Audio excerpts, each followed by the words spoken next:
What's going on, guys? This is Aussie Van Man. How y'all doing today? And what am I wearing here? All right, here I got my old volunteer firefighting jacket. And some of you may or may not know that I used to be a volunteer rural firefighter, basically like a forest firefighter back home in Australia. Now, why am I wearing this? Well, I'm wearing this because we are at the Hall of Flame Museum, apparently one of the largest firefighting museums around. So let's get in there, see what we got.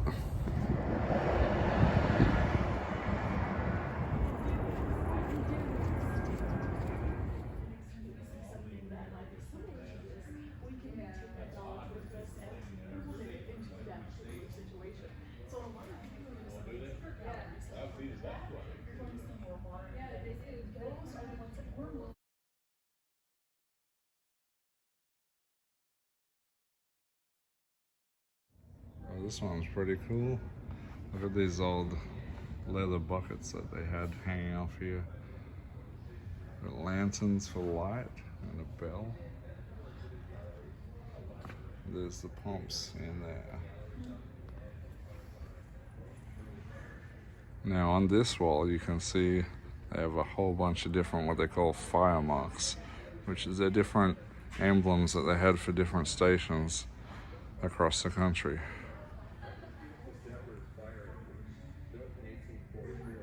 State of fire engine decoration at the turn of the century.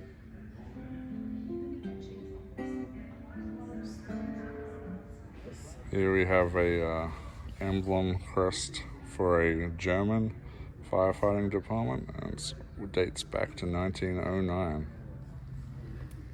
Over here you can see the nickel-plated horse-drawn carts. These are mostly used decorative purposes for parades and such through the cities. Now here we have an actual local piece. We are here in Phoenix, Arizona. This is a horse-drawn fire cart from right here in Phoenix, Arizona. Now here, moving up the years, in 1890, we have a steam pumper. Let's have a look at what these steam-powered machines looked like.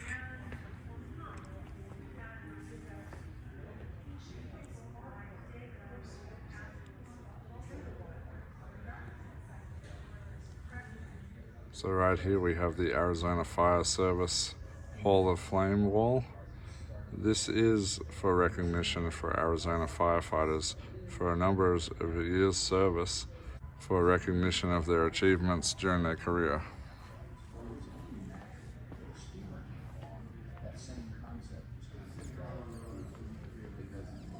So here we can see in the theater, we have a collection of all different kinds of helmets from different areas. And along there you can see these fancy, what they call speaking trumpets, so they can shout out amongst each other. And as you can see, some of them are quite ornamental. Look at this one right here.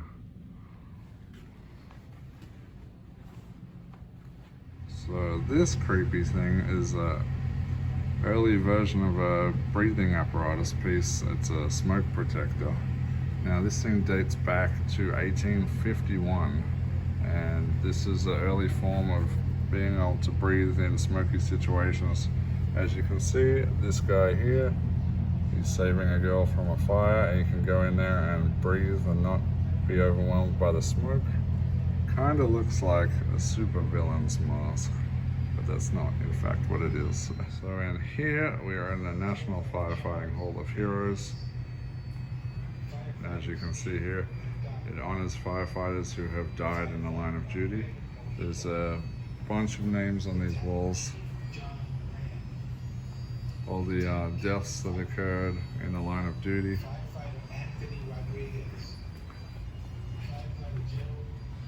And then in fact it highlights some of the brave heroes out there that put their life on the line in the name to save others.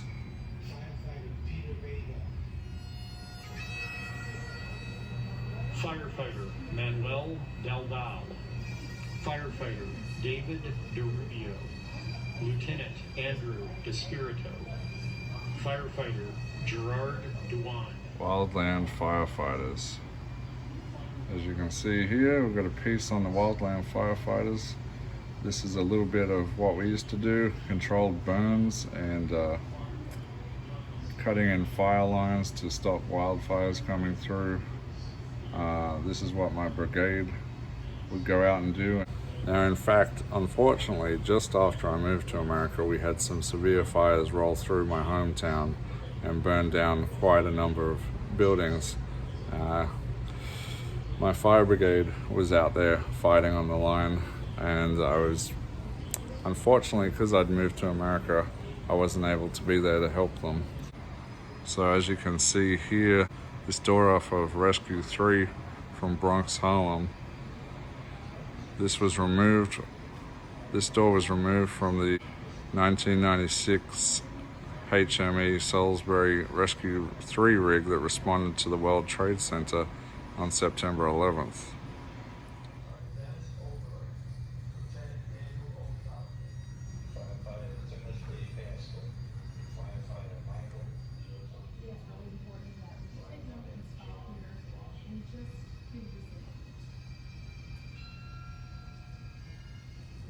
Now guys, right behind me we have the motorized vehicle section. So right here we're going to see some of the more early motorized vehicles. So let's go ahead and have a look at that. Now look at the size of this old firefighting vehicle here. You got the bells because they didn't have the alarms on them back then. The jump nets for people to jump out and land in. This is their old ladder rigging here. Let's read up a bit about this one. Company 24 in 1923, and it remained in use until 1952. This is the Mac Holloway ladder and chemical truck. So here we have another Mac from Pierre Fire Department. This one's a 1948. Already looks quite different from the last one we just seen. Look at this giant one. It's got the huge hose line running up it. It looks like it's solid. This is apparently a Champion Christie water tower, 1897 to 1915. Now all through this museum we're going to see stuff all over the walls. Patches, badges, medals.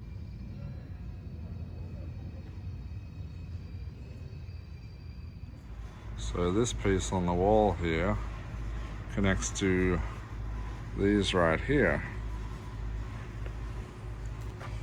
Now this was the Detroit Fire Department watch desk right here, and connected we had the phone line with the books so they could mark down which fires were active, and this was to mark where and what companies were heading out. This place is absolutely huge, guys, absolutely huge. Apparently it's 35,000 square foot of firefighting memorabilia, including an incredible amount of vehicles all the way from the 1700s upwards, guys. So if you have the time to come out here and see this, you guys really need to come and see this.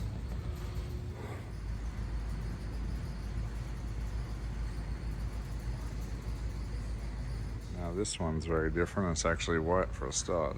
This one is from 1935. You can see over the years they all start taking very much different shape, and I'm guessing I'm not allowed to touch anything out here. You have to be respectful, but I'm pretty sure these are rubber hoses here.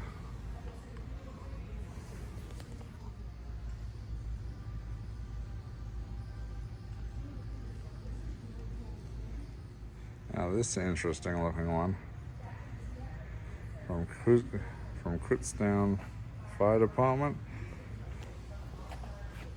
Look at the old hard rubber wheels that they had to drive on with wooden, pretty sure they're wooden wheels. And an interesting thing, this is a Brockway chemical and hose truck from 1915. Now, some of you might also not know this about me, but I used to be a truck driver, so I know what a Brockway is. Some of you may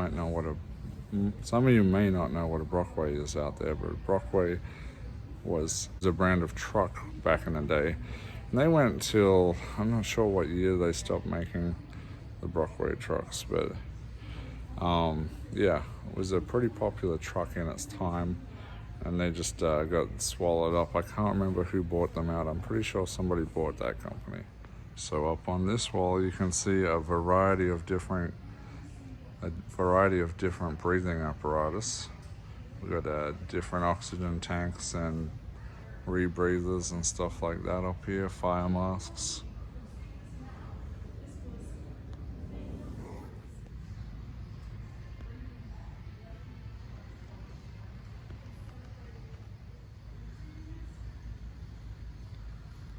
Up on the back wall there, you can see a memorial for the 9/11 trade towers.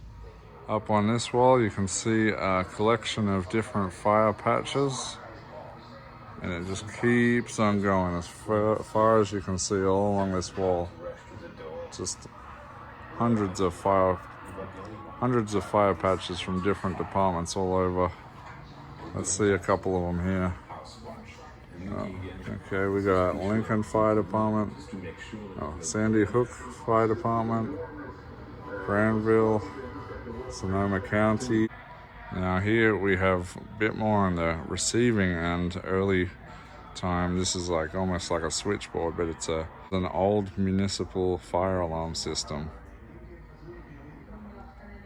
This is where the printouts would be. Now what do we have here? Phoenix Fire Department alarm room system. This was used from 1956 to 1982. Let's have a look at it.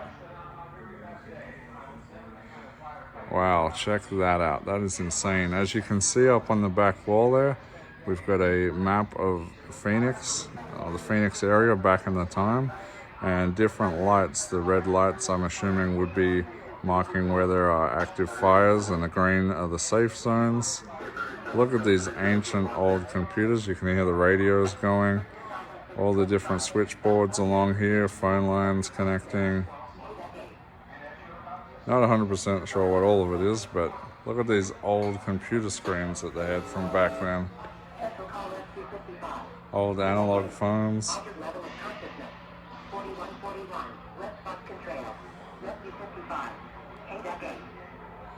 And as you can hear the radio going with the call-outs there, it's very similar to how it is today. The call-outs are very much still the same for Phoenix Fire Department.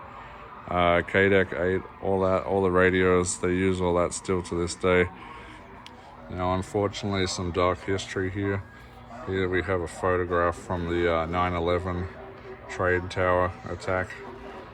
And this is the firefighters that would have gone into this scene, not knowing that they weren't going to come out that day. Now, as you can see here, the trucks start looking very different again. This is a 1966 Mack truck. They've done an absolutely amazing job of restoring this. Here you can see all the pumps and all the gauges for pressurizing, and we got the tank filler. That's for letting water in or sucking water up into the tanks, refilling. We've got different hose reels, discharge. I'm not fully sure what the discharge, it could be the pressure discharge. If you get air sucked up in the line, that can be a problem. And this will all manage how hard the engine is running to push that water out. Now, of course, the firefighters also are paramedics, so they have the ambulance. Out here in America, the paramedics are run by the firefighters as well. So here we have an ambulance.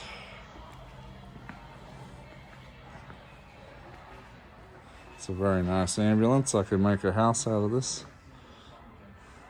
Very spacious for me.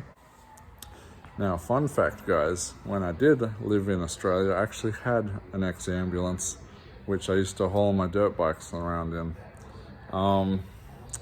Unfortunately, I had to sell that.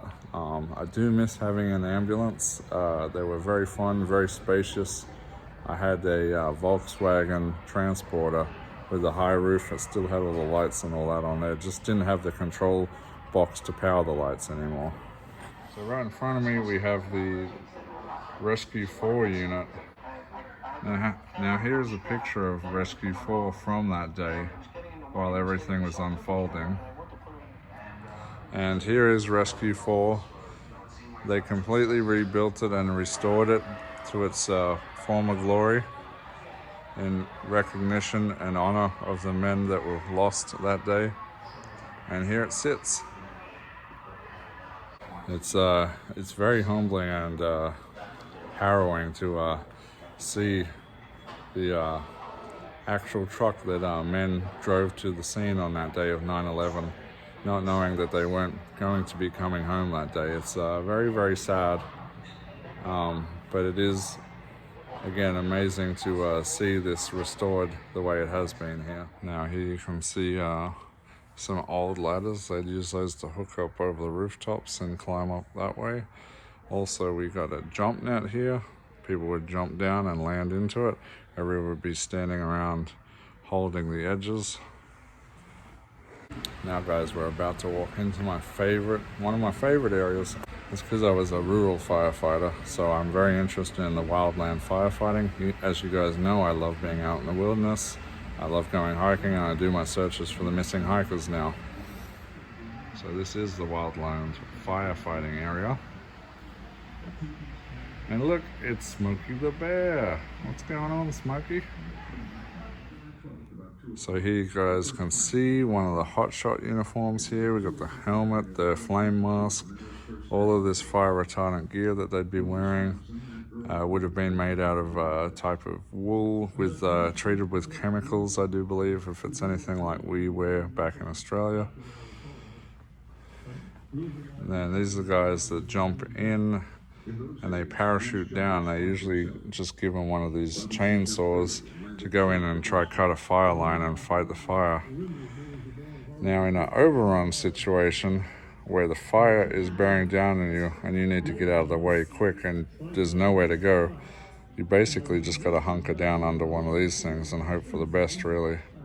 Now here you can see some of our more modern uniforms here. Okay guys, so another bit of dark history, unfortunately, especially local to Arizona. If any of you guys know of the Granite Mountain fires and the hotshots that perished in there was 19 men that perished in that fire. They actually have one of their vehicles that they were driven out into that day, and here we have it. Here we go, the Granite Mountain hotshots, Prescott Fire Department. This is one of, I believe, 2 vehicles that they had for that department, and they would have driven this out on that day.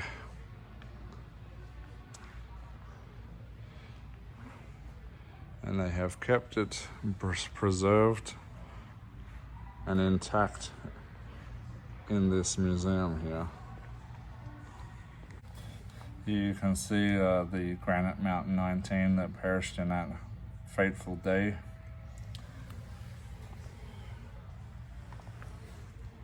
And here's a memorial for the 19 people.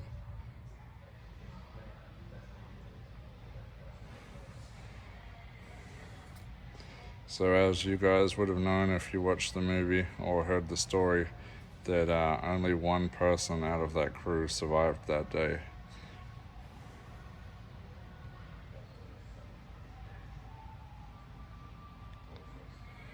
Alright guys, so there is many more pieces here. There's just too much for me to document, guys. So again, if you guys got the time to come here, if you're in Phoenix, Arizona, make sure you come to the Hall of Flame, because there is so much stuff that I haven't put on this video. But you guys need to come down and check it out. We found a carabiner, which is what we use for our ropes and things like that. But other than that, nothing. Just a long night of digging and working with the grapplers and the machines of pulling apart hills and steel and rebar and things like that. And just a night of wasted hope. Alright guys, that's it for this one. Hopefully you guys enjoyed this video, and hopefully you guys come down and visit them at the Hall of Flame here in Phoenix, Arizona. Let's just see real quick what my friend thought of that. Bunny! Yes! What did you think of that? Super awesome. You like that one? It. Good history. Amazing restorations. So beautiful. Alrighty. Massive. Saved more than an hour, just saying. Alright, there you have it from the expert traveler. Okay guys, that's it for me. You know what to do. Hit the like, hit the subscribe, comment below who's been here before, or have you been to a firefighting museum before? What's your favorite? Until next time guys, this is Aussie Van Man. We'll see you later.